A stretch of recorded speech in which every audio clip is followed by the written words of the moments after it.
everyone. There's been some updates around Landing Zone Accelerator and how you can actually deploy the solution. Two of the main updates is that you can now deploy a greenfields solution and deploy Control Tower at the same time, or use LZA to deploy Control Tower, whereas previously you had to have Control Tower set up first before you can deploy LZA. The second component is now that AWS are phasing out code commit. Code commit was used to store the configuration files. You now need to store those configuration files in an S3 bucket. There are some prerequisites if you are going to set up Landing Zone Accelerator, Control Tower using Landing Zone Accelerator. So I thought I would just run through with everyone now and show you how it's done. So if we have a look here and deploy the solution, here we can see we can auto deploy AWS Control Tower solution. So this is obviously recommended if you're in a greenfields environment. There are a few prerequisites though. AWS organizations needs to be enabled in the management account with all features. Can't have any organizational units. You can only have one AWS account in the organization. Can't have identity center configured. You can't have any of the Control Tower roles set up. And the like. So pretty straightforward. So what I've got is a brand new, just created, completely fresh AWS account. All I've done is just set up an IAM user, which has got admin access, but the rest of it is brand new. That's all I've done in it. So what we can do, there's also instructions here for manually deploying it as well, but we want to do an automatic deploy of Control Tower using LZA. So here's just explaining what it does when you do it. It deploys these roles. That's why you can't have those roles there already. It deploys a KMS key, and it creates the log archive and the audit accounts, and it obviously deploys Control Tower Landing Zone. So first of all, we need to configure AWS organizations with all features enabled in the management account. We can you can set up the organization with all features by running this command. So AWS organizations create organization feature set all. So we'll copy that. We'll come over to our brand new AWS account. We'll open up a CLI window.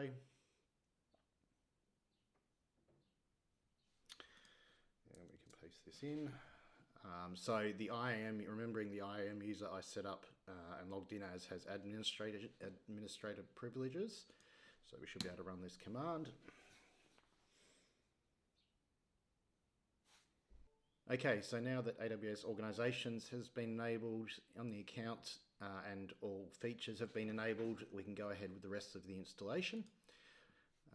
So what I need to do, now you still need to check some of the prerequisites, obviously ensuring your region, and there's some quotas that you need to check. I've already checked those, it's all good. So what I need to do now is I've already set up my GitHub personal access token. So all I need to do is just add it into Secrets Manager in this new account. So we'll go do that now. Secrets Manager. And we'll store a new secret.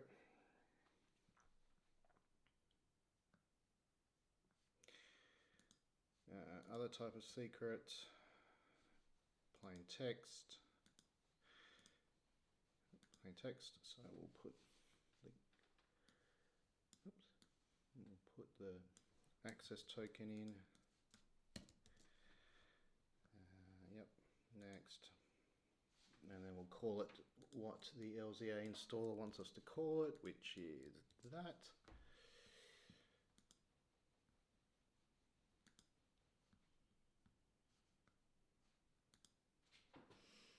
Okay, all good. So now we can go to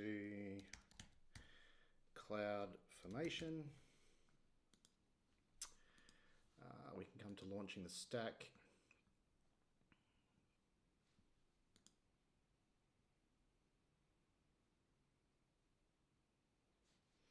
So we'll click launch the stack. Now here we want to make sure we change this back to the region we want to use. I want to use Sydney. Great, so we're there. We've got everything there.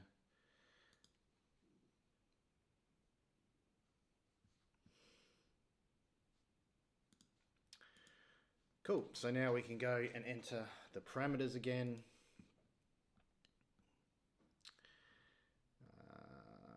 Repository, so we can go, so we'll call it the installer stack as per the documentation. So again, all this stays the same: the source, the repository owner, repository name, the release version. I'm just going to check to make sure that release version is current. Okay, so we're up to 1.9.2, which is here, so that's the current release, which is great. Enable pre-approval pipeline. For the sake of this testing environment, I'm not going to enable that, but in a production environment, you'd want to enable approval stages when deploying. So now we can put in the management account email address. Okay, so once you put in the email address here, master account, and the log and the audit account, which is all new, this section here is where it starts to change. So you can see here that we can, now by default it's set to yes, we can, control tower environment. Select yes if you're deploying to a control tower environment. Select no if you're deploying to a organization. So we want yes, which is fine, because that's fine. And we want to enable diagnostics. So here, because they're getting rid of code commit, we're actually going to store it in S3 instead of code commit. So that's fine. So that should be all we need to do, I think. And it should set up Control Tower for us, so we can give this a go.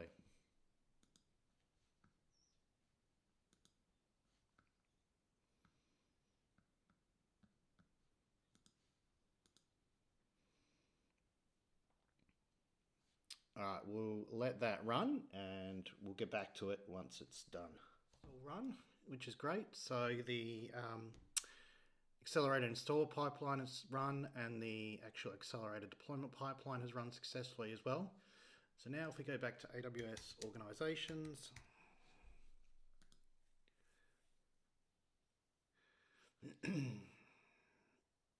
we can see here that it's now created the infrastructure OU and it's created the security OU, and in the security OU it's set up our audit and log archives accounts for us, which is cool. And now if we go to Control Tower,